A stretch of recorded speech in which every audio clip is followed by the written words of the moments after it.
é Sanderson, tenho 27 anos, venho de uma família tradicional, que eu me recordo e meus pais me contam que até meus 7 anos, mais ou menos, vivíamos super bem, tinha uma condição financeira muito boa. E a partir dessa minha idade, meus pais quebraram, né? Até hoje eles não sabem dizer exatamente o que aconteceu. Então, foi quando meu pai começou a ter que viajar para o Nordeste para trabalhar, né? E minha mãe trabalhando bastante também, então ela não conseguia estar presente todo o tempo.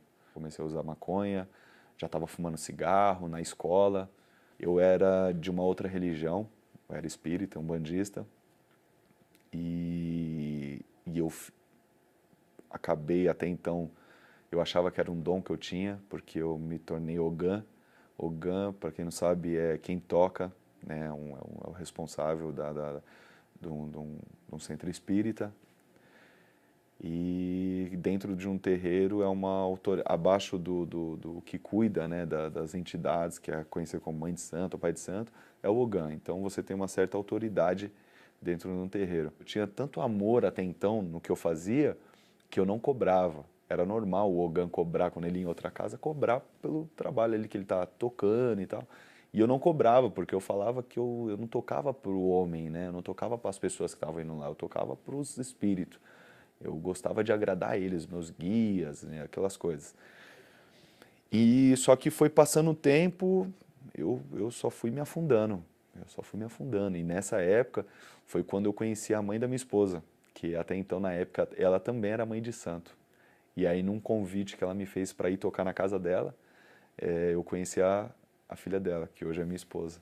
E a gente foi se conhecendo, passado 2 anos e meio aproximadamente, ela engravidou. E a gente namorava ainda.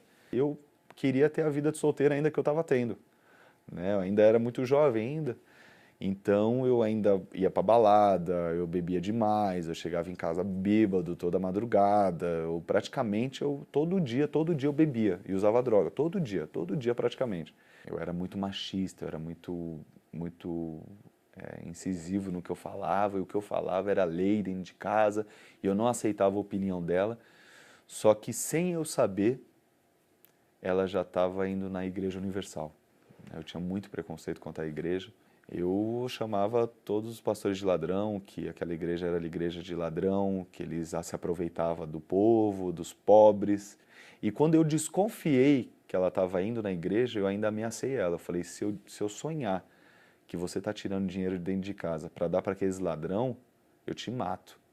Só que aí, acho que aí ela tomou coragem de assumir a fé dela. Não, eu vou mesmo, eu tô indo e pronto, acabou.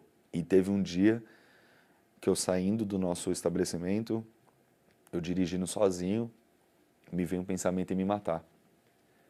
E foi muito forte, porque era uma voz que falava comigo, que se eu me matasse, meus problemas acabavam. Era só eu colocar meu carro de frente com uma carreta que meus problemas iam acabar. Minha família não ia sofrer, minhas filhas não iam sofrer. E detalhe, naquela altura minha esposa já estava grávida da nossa segunda filha. E aí, nesse dia que me passou pela cabeça me matar, eu cheguei em casa, acendi um cigarro de maconha, fumei esse cigarro de maconha e liguei a televisão. E na hora que eu liguei a televisão, estava no canal de um programa da Universal, passando os testemunhos.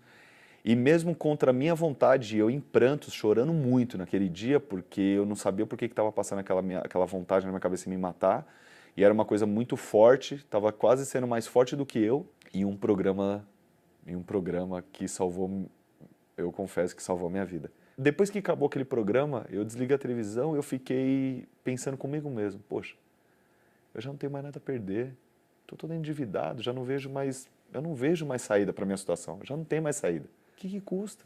Eu ir lá para conhecer, pelo menos, porque realmente, se nada acontecer na minha vida, o máximo que pode fazer é acabar com a minha vida, porque é o que eu já quero fazer. Então, mas eu vou pelo menos lá, porque eu vi o testemunhos, vai que dá certo comigo também. E aí eu esperei minha esposa me convidar de novo, e ela não me convidava. Passou 2 semanas ela sem me convidar, e eu doido para ir, mas eu era tão orgulhoso que eu não dava o braço a torcer. E ela me convidou. E aí para mim aquele momento foi um alívio. Eu falei, nossa, eu vou poder conhecer, saber o que lá acontece.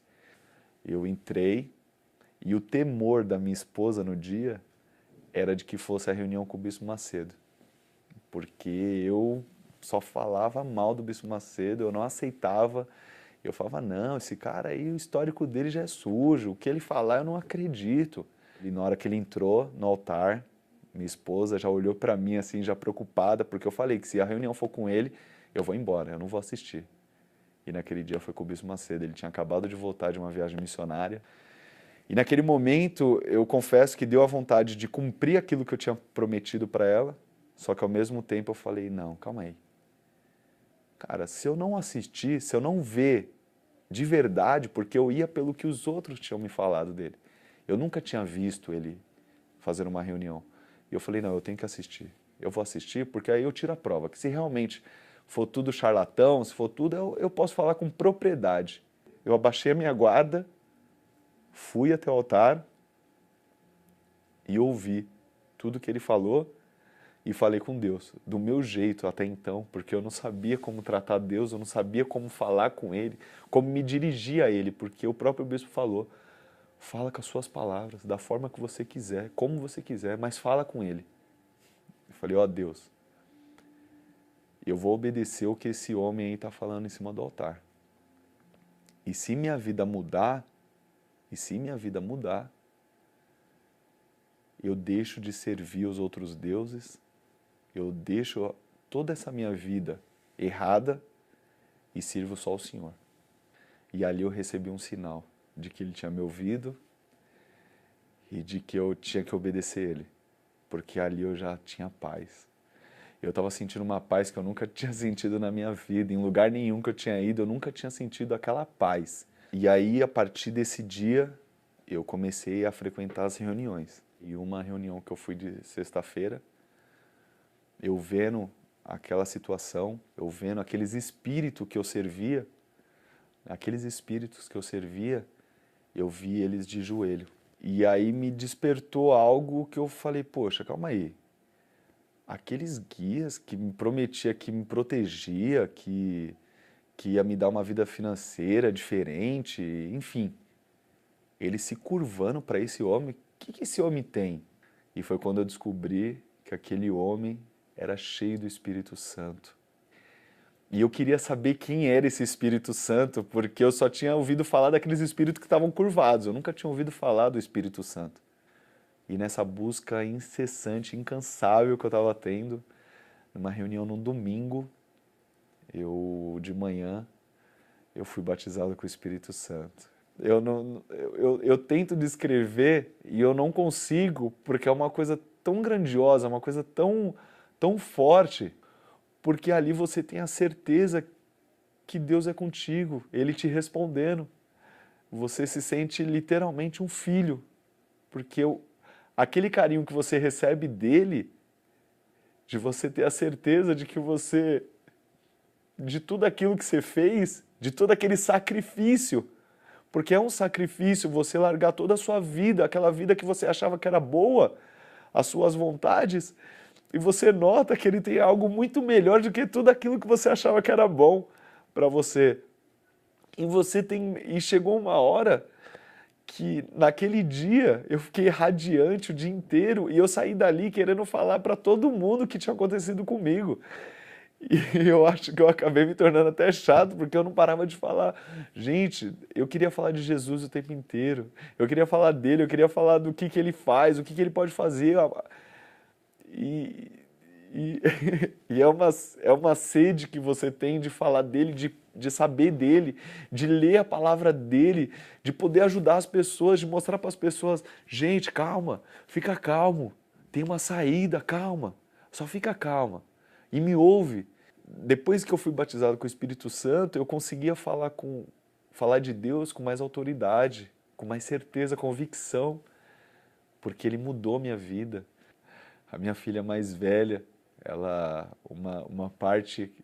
um momento que ficou marcado na minha memória foi quando ela pediu para eu orar junto com ela antes de dormir. Ela me chamou para orar com ela. Pai, você ora comigo hoje? Vamos falar com Deus junto hoje?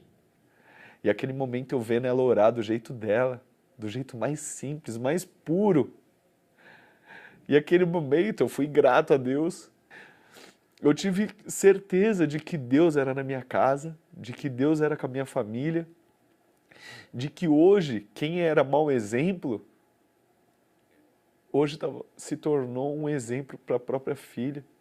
E hoje eu sou um cara feliz, um homem realizado, com a família restaurada.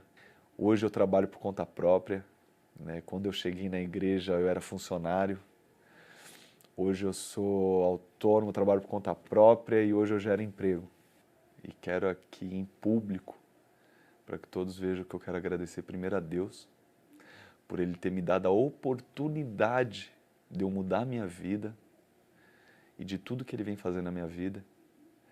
Eu quero aproveitar a oportunidade para agradecer a minha esposa, porque se ela não tivesse lutado por nós, se ela não tivesse dado o tempo dela, investido todo o tempo dela por nós e por mim principalmente, hoje eu não estaria aqui, talvez nem vivo estaria.